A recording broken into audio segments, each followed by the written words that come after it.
One of the avid viewers of my Cavalcade of the Golden West in San Francisco was a guy who was brought on the same way the emperor of Egypt would have been brought on.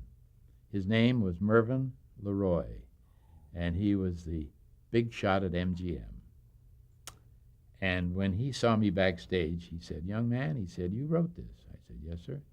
He said, "The one thing we have to have in Hollywood, we can make stars, but it's got to be on paper. We've got to have the words. You know that." And I said, "Yes." He said, "Come and see me whenever you get to Hollywood." So I went down and I saw him. Of course, I'd never had an agent, so I just walked in. He told me, he said, I brought him my scripts, and he said, "You have a very interesting background, and I think that you'll make more money here at MGM than you ever made before in your life, but I've got to go away. Robert Taylor is making a movie in New Orleans that I've got trouble with." And he says, "I'll call you when I get back." I never heard from Mervyn LeRoy again. This is typical of Hollywood. Yes. And his secretary assured me that he didn't mean any harm, but he was busy.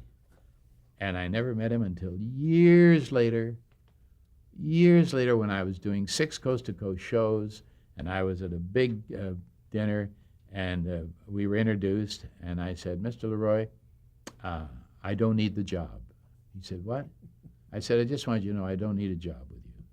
He said, "What's this about?" I said, "Never mind."